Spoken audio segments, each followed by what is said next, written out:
wabarakatuh.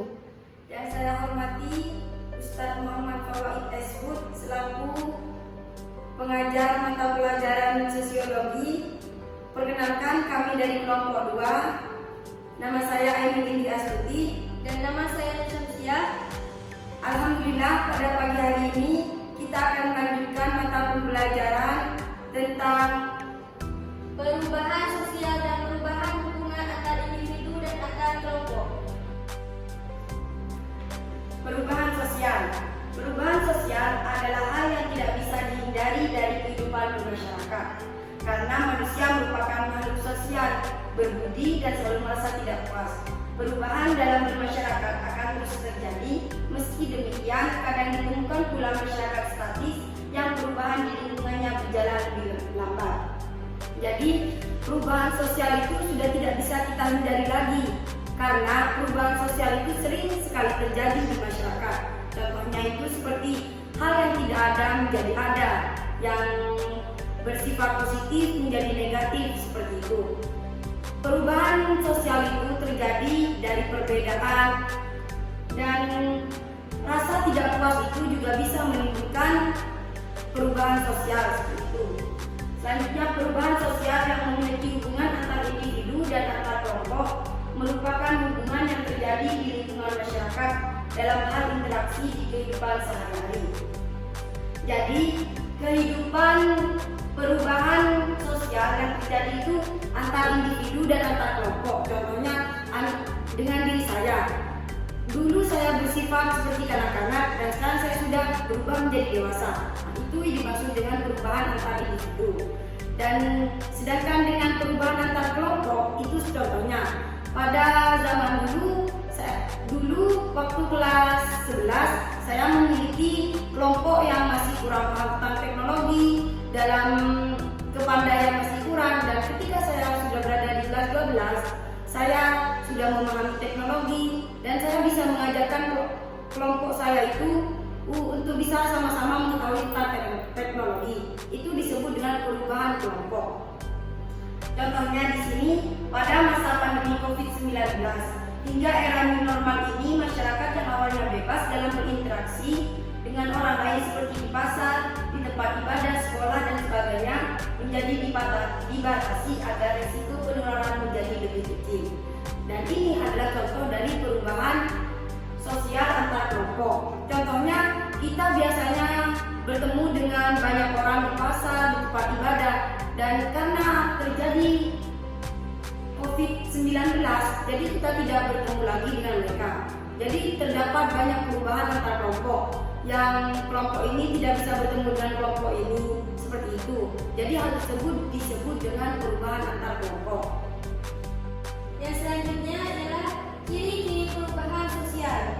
Yang pertama, dilakukan dengan sengaja. Maksudnya yang dilakukan dengan sengaja itu adalah sesuatu yang direncanakan oleh kita sendiri, kehendak kita sendiri, tanpa ada paksaan dari orang lain ataupun pengaruh dari orang lain. Yang kedua, terjadi di berbagai tempat. Perubahan sosial seperti ini terjadi di berbagai tempat, mulai dari masyarakat desa hingga masyarakat kota.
antar individu satu sama lain.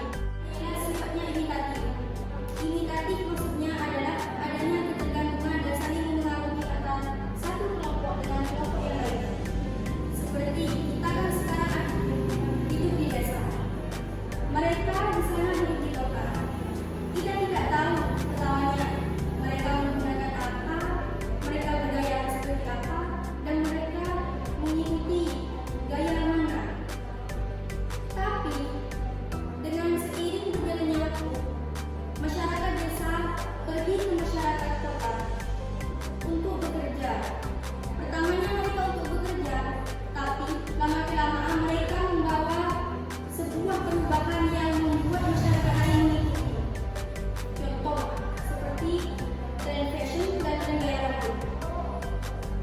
Di desa mereka lebih tertutup tren fashionnya, mereka lebih tertutup cara berpakaiannya.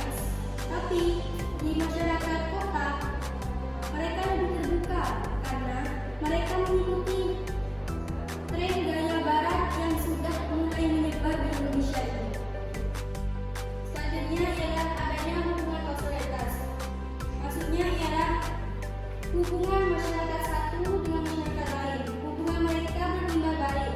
Seperti saya menghubungkan dia dan dia mengenal saya. Seperti itulah hubungan kausalitas ini. Hubungan kausalitas bisa menyebabkan kontroversi dan kekacauan sementara dan juga perubahan struktur dalam masyarakat. Selanjutnya adalah bentuk perubahan sosial. Yang pertama adalah perubahan sosial secara lambat dan secara cepat. Maksud dari perubahan sosial secara lambat itu adalah memerlukan waktu yang lama dan hal ini tidak direncanakan. Karena tidak direncanakan tersebut, perubahan tersebut akan lambat seperti itu. Dan hal itu membutuhkan waktu yang sangat lama. Selanjutnya, perubahan sosial secara cepat. Dengan perubahan secara cepat ini hanya membutuhkan waktu yang sebentar dan hal tersebut kadang sudah direncanakan. Jadi dengan direncanakannya tersebut bisa membuat perubahan sosial tersebut secara cepat seperti itu. Yang kedua, perubahan sosial yang pengaruhnya besar dan pengaruhnya kecil. Maksud dari perubahan sosial yang pengaruhnya kecil adalah perubahan yang dapat mempengaruhi kehidupan bermasyarakat, tetapi tidak memiliki arti penting dalam struktur sosial. Jadi maksud dari perubahan sosial secara kecil itu yang dapat mengubah sifat manusia, akan tetapi hal tersebut tidak termasuk dalam arti penting dan struktural sosial. Sedangkan perubahan sosial yang besar adalah perubahan yang memiliki dampak yang besar dalam kehidupan bermasyarakat. Contohnya teknologi saat ini. Hal tersebut adalah contoh perubahan yang sangat besar karena hal tersebut membuat seluruh masyarakat Indonesia menggunakan teknologi yang sangat canggih. Selanjutnya yang ketiga, perubahan yang direncanakan dan tanpa direncanakan. Contohnya dari perubahan yang direncanakan adalah program keluarga berencana. Jadi dengan adanya program keluarga berencana, sebelum menikah kita memiliki program dan sebelum kita menikah kita mempunyai perencanaan. Contohnya kapan kita akan menikah dan bagaimana setelah menikah. Jadi hal tersebut dinamakan perubahan sosial yang direncanakan. Sedangkan yang tanpa direncanakan, contohnya kita itu tidak pernah merencanakan hal tersebut. Seandainya kita mau ke Surabaya, akan tetapi kita tidak jadi ke sana, kita pergi ke Malang. Jadi hal tersebut tidak direncanakan oleh kita seperti itu. Yang keempat, perubahan yang dikehendaki dan tidak dikehendaki. Perubahan yang dikehendaki adalah perubahan sosial yang disetujui oleh masyarakat yang bersangkutan. Contohnya, perubahan yang dikehendaki itu seandainya seorang kepala desa mengatakan bahwa pada tanggal 17 Agustus kita akan mengadakan upacara pengibaran bendera merah putih. Jadi hal tersebut disetujui oleh seluruh masyarakat. Hal tersebut dinamakan perubahan yang dikehendaki seperti itu. Selanjutnya, perubahan yang tidak dikehendaki. Ini seperti terjadinya faktor alam. Contohnya kita mempunyai rumah di bawah gunung. Seandainya gunung tersebut meletus, kita harus berpindah seperti itu. Padahal hal tersebut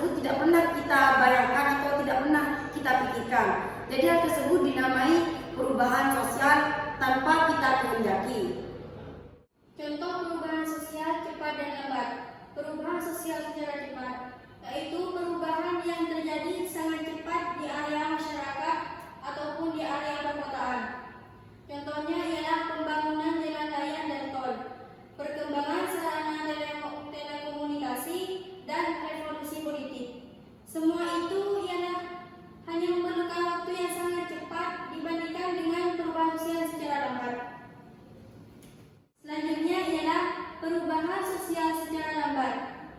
Perubahan seperti ini membutuhkan waktu yang sangat lambat hingga bertahun-tahun lamanya.